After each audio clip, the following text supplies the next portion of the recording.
In our exploration of the professional landscape, we begin by examining the essential compliance foundations that serve as the fundamental bedrock for the entire Global Information Assurance Certification, GIAC, Law of Data Security and Investigations, GLEG curriculum. Every subsequent legal decision or technical control we discuss is rooted in these core principles of organizational governance and legal responsibility. Typically, a strong grasp of these foundations allows a practitioner to navigate the complexities of modern business while maintaining a defensible security posture. What this means is that before we can dive into the specifics of forensics or privacy, we must first understand the structural framework that supports the entire field of legal governance. Before we continue, a quick note. This audio course is a companion to our course companion books. The first book is about the exam and provides detailed information on how to pass it best. The second book is a Kindle-only ebook that contains 1,000 flashcards that can be used on your mobile device or Kindle. Check them both out at cyber.Author.me in the Bare Metal Study Guide series. At its most fundamental level, compliance is defined as the continuous and systematic process of adhering to external laws, regional regulations, and internal corporate policies within an organization. It involves more than just a passing awareness of the rules. It requires a deep integration of these requirements into the daily operations and technical workflows of the company. In practice, this means that every department, from human resources to information technology, plays a vital role in maintaining the organization's legal standing. Typically, a well-functioning compliance program acts as a bridge between the abstract requirements of the legislature and the practical implementation of security measures by the staff. You might find it helpful to think of compliance as the essential guardrails that keep a company operating safely within the established boundaries of the law. Just as guardrails on a highway prevent a vehicle from veering off into dangerous territory, compliance frameworks provide a clear path for business growth while minimizing the risk of legal catastrophe. What this means is that when an organization follows these guidelines, it can move forward with much greater speed and confidence, knowing that its actions are legally supported. Typically, these guardrails are not meant to slow down innovation, but rather to provide the structure necessary to protect the company's reputation and its long-term financial health. A common mistake observed in many professional environments is the tendency to view compliance as a simple exercise in checking boxes rather than a strategic method for managing actual organizational risk. When a program is treated as a mere administrative burden, it often fails to address the underlying vulnerabilities that could lead to a significant data breach or legal incident. In practice, true compliance is an active and dynamic process that seeks to identify where the organization is most exposed and applies the necessary controls to mitigate those specific threats. Typically, the most effective practitioners are those who look beyond the checklist to understand how each requirement contributes to the overall safety of the business. When you encounter ambiguous questions regarding regulatory intent on the exam, focusing on the spirit of the law can be a very powerful way to navigate toward the correct answer. Lawmakers often write regulations with a broad goal in mind, such as protecting consumer privacy or ensuring the integrity of financial markets, even if the specific wording seems complex. What this means is that by asking yourself what problem the regulation is trying to solve, you can often derive a logical and defensible response even in a confusing scenario.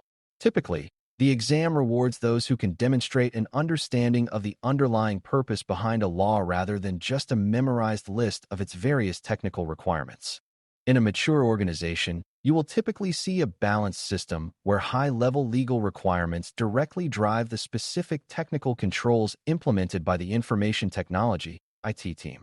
This alignment ensures that every firewall rule, encryption standard, and access control policy serves a clear legal purpose and is not just a technical preference.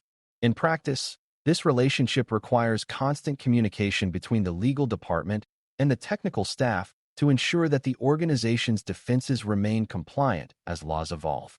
What this means is that the technical architecture of the company becomes a physical manifestation of its legal obligations, creating a robust and integrated defense in-depth strategy. The concept of due diligence is a vital professional tool that you can use to justify why certain security measures are legally and operationally necessary for the organization. Due diligence refers to the reasonable steps taken by a person or company to avoid harm and to satisfy a legal requirement, especially in the context of a business transaction or a security incident. In practice, if an organization can prove that it acted with due diligence, it can often significantly reduce its liability and the severity of any potential legal penalties. Typically, this involves documenting the research, testing, and implementation of security controls to show that the company acted responsibly and in good faith. Reviewing the fundamental difference between mandatory regulations and voluntary standards is absolutely crucial for choosing the right answer in many governance scenarios. Mandatory regulations are laws passed by a government body that must be followed under threat of fine or imprisonment, such as the Health Insurance Portability and Accountability Act, HIPAA.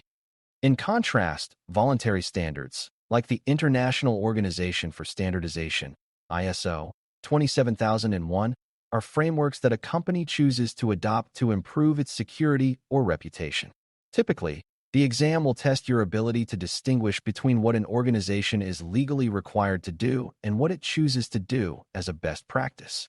Consider a common scenario where a new and complex law is passed, and as a governance professional, you must immediately update your internal policies to remain in compliance. This process involves analyzing the new legal requirements, identifying gaps in your current security posture, and drafting clear instructions for the staff to follow. In practice, this is where the theoretical foundations of compliance meet the practical realities of change management and organizational communication.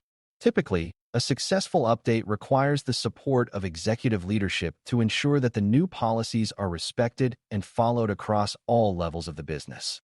What this means is that the policy lifecycle is a continuous loop of assessment, implementation, and refinement. You can anchor your entire understanding of this domain by remembering that the primary goal of compliance is to protect the organization from expensive fines and damaging legal action. While the technical details can be fascinating, the business justification for these efforts is almost always rooted in risk reduction and financial preservation. Typically, a single regulatory fine or a major lawsuit can cost an organization millions of dollars and cause irreversible damage to its brand and customer trust. What this means is that the compliance practitioner is a vital guardian of the company's assets, ensuring that it remains a viable and trusted entity in the global marketplace. We have now discussed the formal definition of compliance and its critical role in guiding both organizational strategy and granular legal decisions throughout the business. By viewing compliance as an integrated part of the business rather than an isolated department, you can better understand how it influences every aspect of the modern digital enterprise. Typically, the most successful organizations are those where compliance is a shared responsibility embraced by every employee from the front line to the executive boardroom.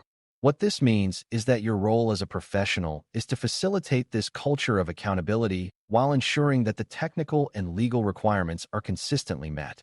A very practical quick win for your study progress is to master the clear distinction between statutory law and administrative or regulatory law within the legal system. Statutory laws are those written and passed by a legislative body, such as Congress, and they provide the broad legal framework for society. In practice, administrative or regulatory law consists of the specific rules and standards created by government agencies, like the Federal Trade Commission, FTC, to implement and enforce those broader statutes.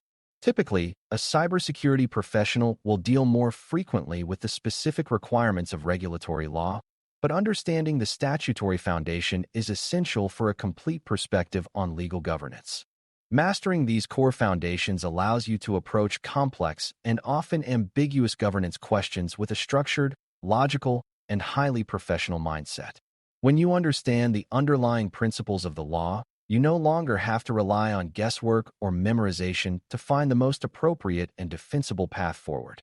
In practice, this structured thinking allows you to break down large problems into smaller, more manageable components that can be addressed through standard policies and controls. Typically, this level of clarity is what distinguishes a senior practitioner from a junior one, as it demonstrates a deep internalization of the professional standards of the field. This concludes our fundamental lesson on the foundations of compliance. which will serve as a steady guide for the more advanced topics we will explore in the coming modules. By establishing these guardrails and understanding the spirit of the law, you have taken a significant step toward mastering the GLEG curriculum. A warm and productive next step for your preparation is to sit down and list the primary regulators that oversee your specific organization or industry. Knowing who has the authority to audit or fine your business will help you prioritize the legal requirements that are most relevant to your current professional role. Thanks for listening. For more audio courses, daily newsletters, and more, please visit baremetalcyber.com.